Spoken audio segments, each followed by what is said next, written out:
श्री एकमुखी हनुमान कवचम्। ईश्वर उवाच एकदा सुखमासीनं शङ्करं लोकशङ्करं प्रप्रक्ष गिरिजाकान्तं कर्पूरधवलं शिवम्। पार्वत्युवाचः भगवन् देवदेवेश लोकनाथ जगत्प्रभो शोकाकुलानां लोकानां केन रक्षा भवेद्भवम्। संग्रामे संकटे घोरे भूतप्रेतादिके भये दुःखदावाग्निसन्तप्त चेतसां दुःखभागिनां। महादेव उवाच शृणुदेवी प्रवक्ष्यामि लोकानां हितकाम्यया विभीषणाय रामेण प्रेम्णां दत्तं च यत्पुरा कवच कपिनाथस्य वायुपुत्रस्य धीमतः गुह्यं तत्ते प्रवक्ष्यामि विशेषाक्षणसुन्दरी विनियोगः। ॐ अस्य श्रीहनुमानकवचस्तोत्रमन्त्रस्य श्रीरामचन्द्र ऋषिः श्रीवीरो हनुमान् परमात्मा देवता अनुष्टुप् छन्दः मारुतात्मज इति बीजम् अञ्जनीसूनुरितिशक्तिः लक्ष्मणप्राणदाता इति जीवः श्रीरामभक्तिरिति कवचं लङ्काप्रदाहक इति कीलकम्। मम सकलकार्यसिद्ध्यर्थे जपे विनियोगः।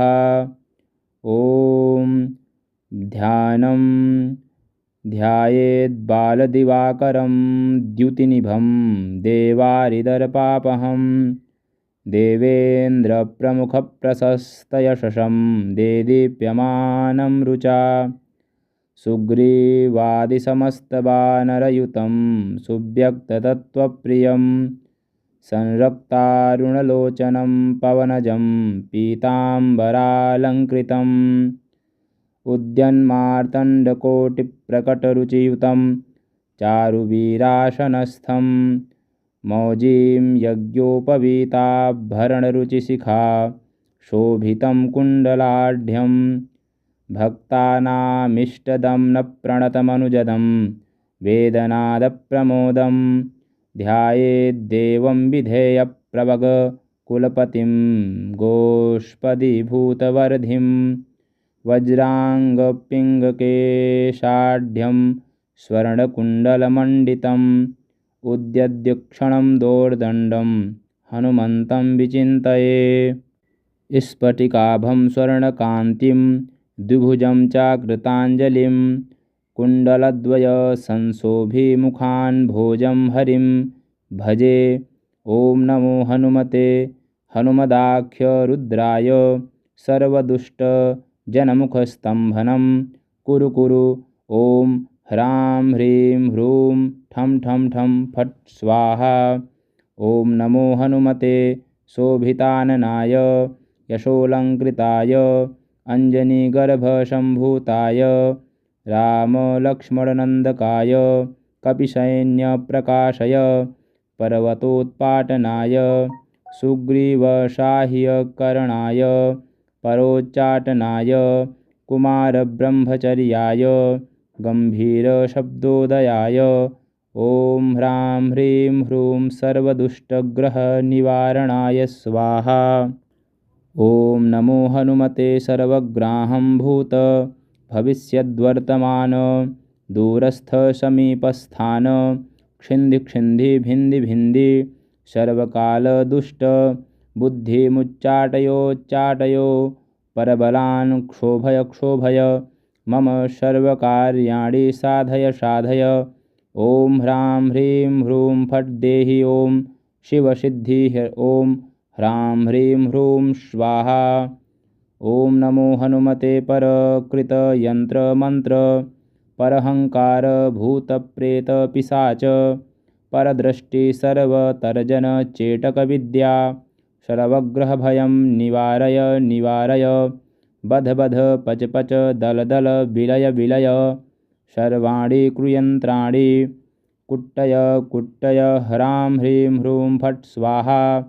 ॐ नमो हनुमते पाहि पाहि एहि एहि सर्वग्रहभूतानां शाकिनीडाकिनीनां विषमदुष्टानां सर्वेषामाकर्षय कर्षय मर्दय मर्दय क्षेदय क्षेदय मृत्युन्मारय मारय शोषय शोषय प्रज्वल प्रज्वल भूतमण्डल पिशाचमण्डल निरसनाय भूतज्वर प्रेतज्वर चातुर्थिकज्वर विष्णुज्वर महेशज्वर क्षिन्धि क्षिन्धि भिन्धि भिन्धि अक्षशूल पक्षशूल शिरोभ्यन्तर शूल गुल्मशूल पित्तशूल ब्रह्मराक्षस पिशाचगुलक्षेदनं कुरु प्रबल नागकुल विषं निर्विषं कुरु कुरु झटति झटति। ॐ ह्रां ह्रीं ह्रूं फट् सर्वग्रहनिवारणाय स्वाहा। ॐ नमो हनुमते पवनपुत्राय वैश्वानर पापद्रष्टि चोरदृष्टि हनुमदाज्ञास्फुर ॐ स्वाहा। ॐ ह्रां ह्रीं ह्रूं फट् घे घे स्वाहा। श्रीराम उवाच हनुमान् पूर्वतः पातु दक्षिणे पवनात्मजः पातु प्रतीच्यां रक्षोघ्नः पातु सागरपारगः उदीच्यामूर्ध्वगः पातु केसरी प्रियनन्दनः अधस्ताद्विष्णुः भक्तस्तु पातु मध्यं च पावनिः अवान्तरः दिशः पातु सीताशोकविनाशकः लङ्काविदाहकः पातु सर्वापद्भ्यो निरन्तरं सुग्रीवसचिवः पातु मस्तकं वायुनन्दनः भालं पातु महावीरो भ्रुवोर्मध्ये निरन्तरं नेत्रेक्षायापहारी च पातु नः प्लवगेश्वरः कपोले कर्णमूले च पातु श्रीरामकिङ्करः नासाग्रमञ्जनीसूनु पातु वक्त्रं हरीश्वरः वाचं रुद्रप्रिये पातु जिह्वा पिङ्गललोचनः पातु दन्तान् फाल्गुनेष्टाश्चिबुकं दैत्यपादः पातु कण्ठं च दैत्यारिः स्कन्धौ पातु सुरार्चितः भुजौ पातु महातेजाः करौ तौ चरणायुधः नखान्नखायुधः पातु कुक्षिं पातु कपीश्वरः वक्षो मुद्रापहारी च पातु पार्श्वे भुजायुधः लङ्काविभञ्जनः पातु पृष्ठदेशे निरन्तरं नाभिं च रामदूतस्तु कटिं पात्वनिलात्मजः गुह्यं पातु महाप्राज्ञो लिङ्गपातु शिवप्रियः ऊरु च जानुनी पातु लङ्काप्रासादभञ्जनः जङ्घे पातु कपिश्रेष्ठो गुल्फौ पातु महाबलः अचलोद्धारकः पातु पादौ भास्करसन्निभः अङ्गान्यमितसत्त्वाढ्यः पातु पादाङ्गुलिस्तथा सर्वाङ्गानि महाशूरः पातु रामाणि चात्मवान् हनुमत्कवचयद्यस्तु पठेद्विद्वान् विचक्षणः स एव पुरुषश्रेष्ठो भुक्तिं मुक्तिं च विन्दति त्रिकालमेककालं वा पठेन्मासत्रयं सदा सर्वानरिपुक्षणा जित्वा सा पुमान् श्रियमाप्नुयात् मध्यरात्रे जलं स्थित्वा सप्तवारं पठेद्यदि क्षयापस्मारकुष्ठादि तापज्वरनिवारणम् अश्वत्थमूलेऽर्कवारे स्थित्वा पठति यः पुमान् अचलां श्रियमाप्नोति सङ्ग्रामे विजयं तथा लिखित्वा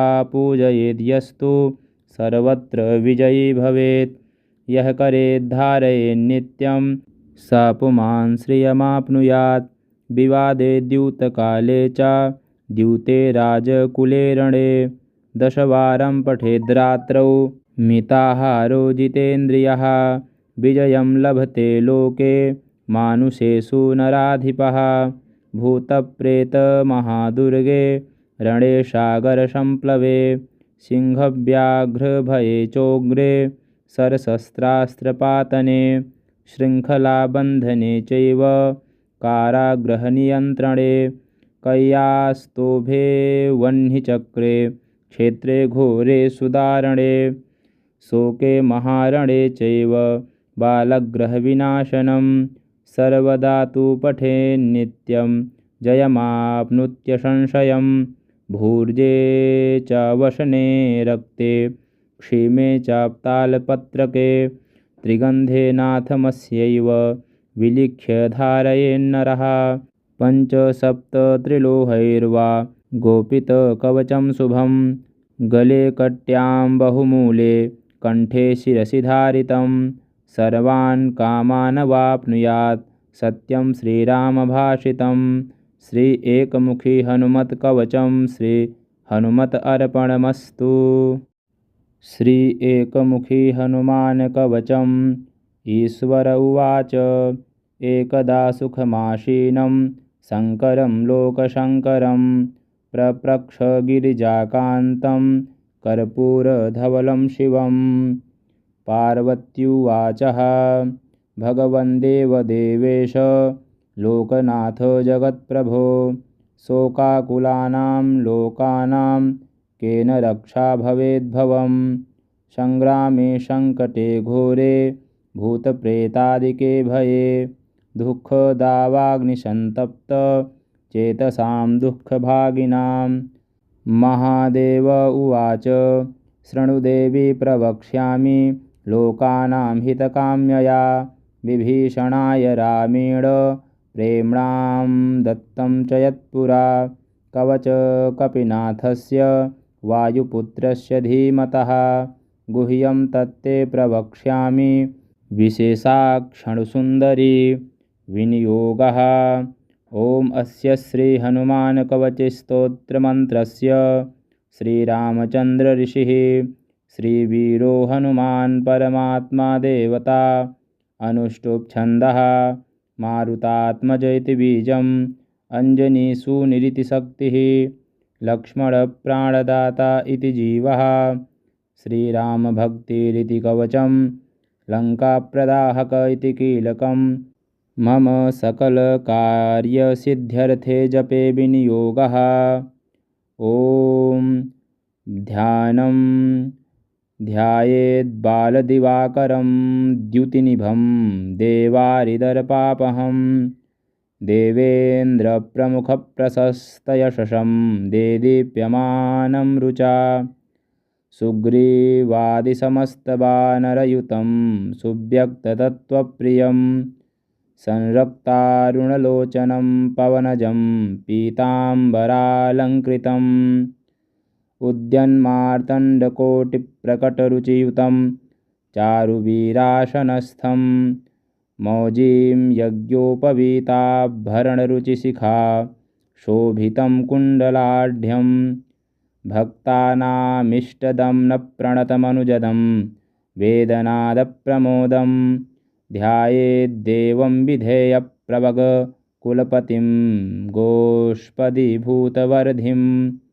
वज्राङ्गपिङ्गकेशाढ्यं स्वर्णकुण्डलमण्डितम् उद्यद्युक्षणं दोर्दण्डं हनुमन्तं विचिन्तये स्फटिकाभं स्वर्णकान्तिं द्विभुजं चाकृताञ्जलिं कुण्डलद्वयसंशोभिमुखान् भोजं हरिं भजे।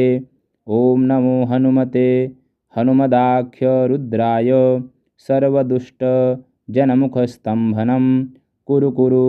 ॐ ह्रां ह्रीं ह्रूं ठं ठं ठं फट् स्वाहा। ॐ नमो हनुमते शोभिताननाय यशोलङ्कृताय अञ्जनीगर्भसम्भूताय रामलक्ष्मणनन्दकाय कपिसैन्यप्रकाशय पर्वतोत्पाटनाय सुग्रीवसाह्यकरणाय परोच्चाटनाय कुमारब्रह्मचर्याय गम्भीरशब्दोदयाय ॐ ह्रां ह्रीं ह्रूं सर्वदुष्टग्रहनिवारणाय स्वाहा। ॐ नमो हनुमते सर्वग्राहंभूत भविष्यद्वर्तमान दूरस्थसमीपस्थान क्षिन्धि क्षिन्धि भिन्धि भिन्धि सर्वकालदुष्ट बुद्धिमुच्चाटयोच्चाटयो परबलान् क्षोभय क्षोभय मम सर्वकार्याणि साधय साधय। ॐ ह्रां ह्रीं ह्रूं फट् देहि ॐ शिवसिद्धिः ॐ ह्रां ह्रीं ह्रूं स्वाहा।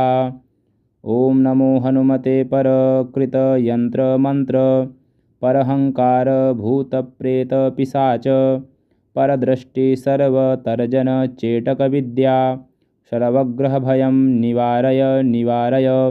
बध बध पच पच दल दल विलय विलय सर्वाणि कुयन्त्राणि कुट्टय कुट्टय ह्रां ह्रीं ह्रूं फट् स्वाहा।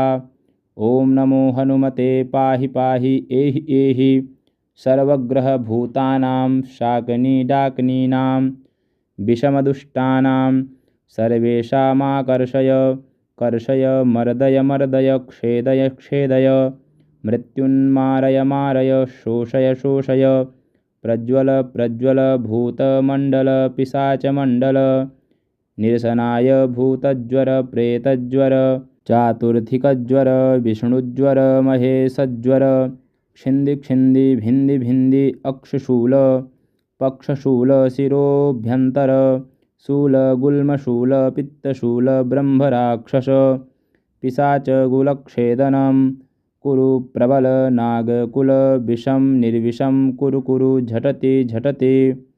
ॐ ह्रां ह्रीं ह्रूं फट् सर्वग्रहनिवारणाय स्वाहा। ॐ नमो हनुमते पवनपुत्राय वैश्वानर पापदृष्टि चोरदृष्टि हनुमदाज्ञास्फुर ॐ स्वाहा। ॐ ह्रां ह्रीं ह्रूं फट् घे घे स्वाहा।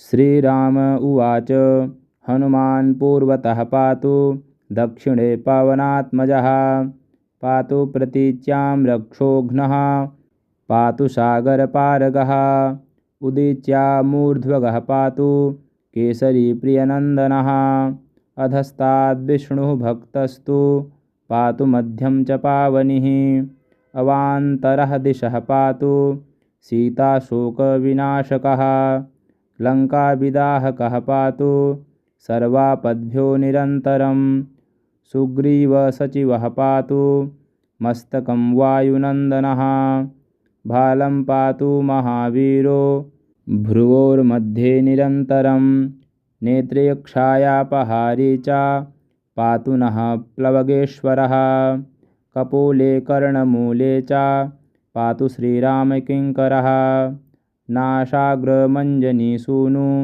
पातु वक्त्रं हरीश्वरः वाचं रुद्रप्रिये पातु जिह्वा पिङ्गललोचनः पातु दन्तान् फाल्गुनेष्टाश्चिबुकं दैत्यपादः पातु कण्ठं च दैत्यारिः स्कन्धौ पातु सुरार्चितः भुजौ पातु महातेजाः करौ तौ चरणायुधः नखान्नखायुधः पातु कुक्षिं पातु कपीश्वरः वक्षो मुद्रापहारी च पातु पार्श्वे भुजायुधः लङ्काविभञ्जनः पातु पृष्ठदेशे निरन्तरं नाभिं च रामदूतस्तु कटिं पात्वनिलात्मजः गुह्यं पातु महाप्राज्ञो लिङ्गपातु शिवप्रियः ऊरु च जानुनी पातु लङ्काप्रासादभञ्जनः जङ्घे पातु कपिश्रेष्ठो गुल्फौ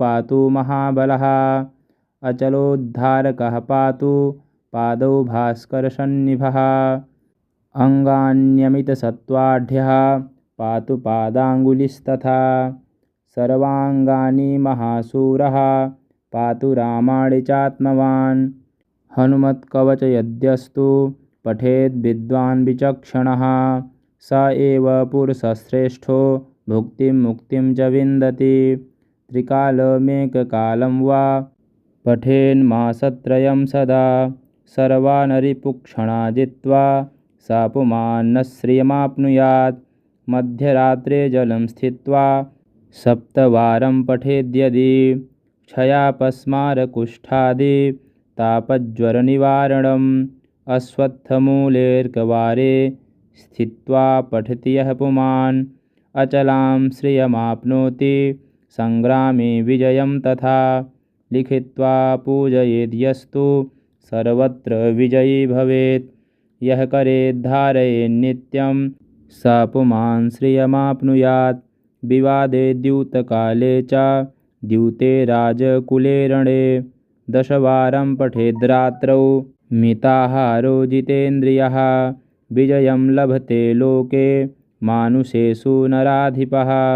भूतप्रेतमहादुर्गे रणे सागरसम्प्लवे सिंहव्याघ्रभये चोग्रे शरशस्त्रास्त्रपातने शृङ्खलाबन्धने चैव कारागृहनियन्त्रणे कैयास्तोभे वह्निचक्रे क्षेत्रे घोरे सुदारणे शोके महारणे चैव बालग्रहविनाशनं सर्वदा तु पठेन्नित्यं जयमाप्नुत्यसंशयं।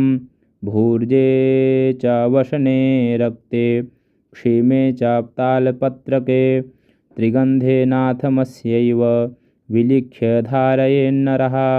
5-7 त्रिलोहैर्वा गोपितकवचं शुभं गले कट्यां बहुमूले कण्ठे शिरसि धारितं। सर्वान् कामानवाप्नुयात् सत्यं श्रीरामभाषितं। श्री एकमुखी हनुमत्कवचं श्री हनुमत अर्पणमस्तु। श्री एकमुखी हनुमानकवचम्। ईश्वर उवाच एकदा सुखमासीनं शङ्करं लोकशङ्करं प्रप्रक्ष गिरिजाकान्तं कर्पूरधवलं शिवं। पार्वत्युवाचः भगवन् देवदेवेश लोकनाथ जगत्प्रभो शोकाकुलानां लोकानां केन रक्षा भवेद्भवं।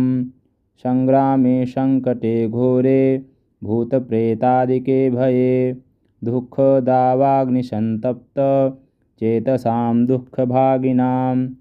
महादेव उवाच शृणुदेवी प्रवक्ष्यामि लोकानां हितकाम्यया विभीषणाय रामेण प्रेम्णां दत्तं च यत्पुरा कवच कपिनाथस्य वायुपुत्रस्य धीमतः गुह्यं तत्ते प्रवक्ष्यामि विशेषाक्षणसुन्दरी विनियोगः।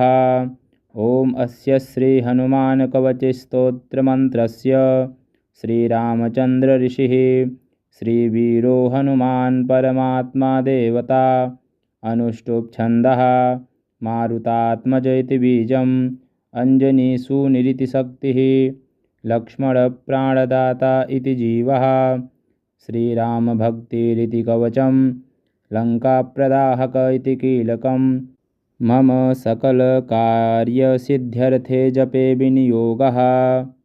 ॐ ध्यानं ध्यायेद्बालदिवाकरं द्युतिनिभं देवारिदर्पापहं देवेन्द्रप्रमुखप्रशस्तयशसं देदीप्यमानं रुचा सुग्रीवादिसमस्तवानरयुतं सुव्यक्ततत्त्वप्रियं संरक्तारुणलोचनं पवनजं पीताम्बरालङ्कृतम्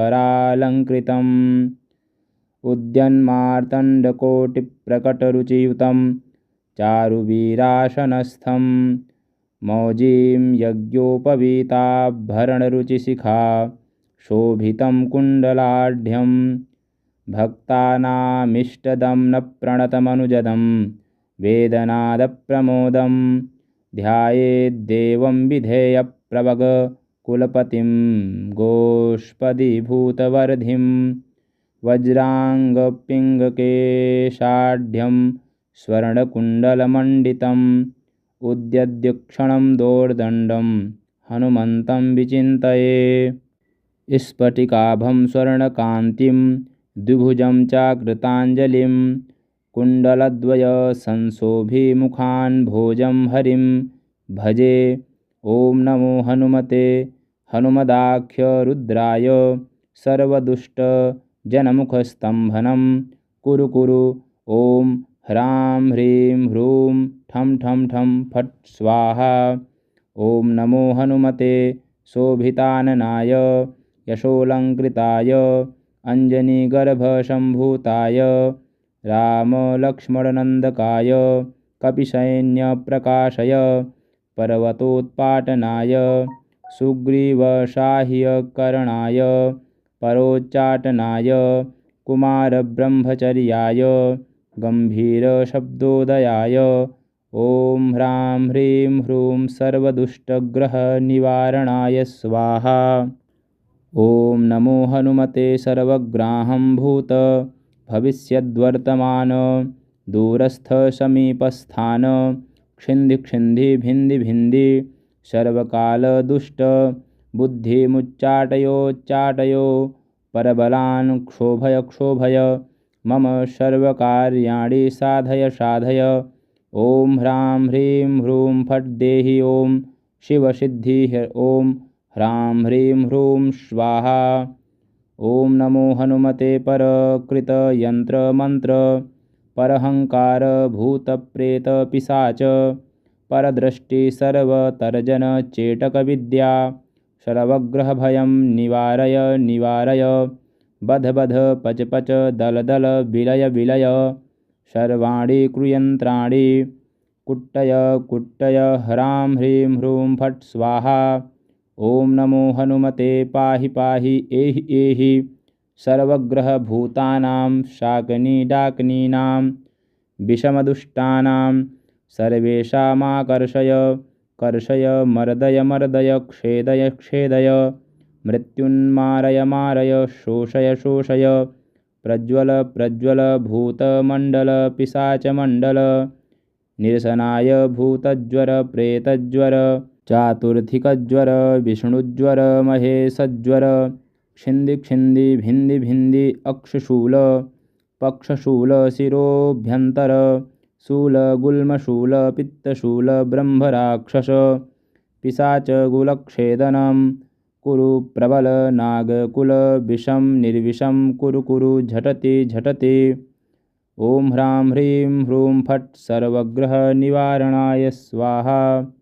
ॐ नमो हनुमते पवनपुत्राय वैश्वानर पापदृष्टि चोरदृष्टि हनुमदाज्ञास्फुर ॐ स्वाहा। ॐ ह्रां ह्रीं ह्रूं फट् घे घे स्वाहा।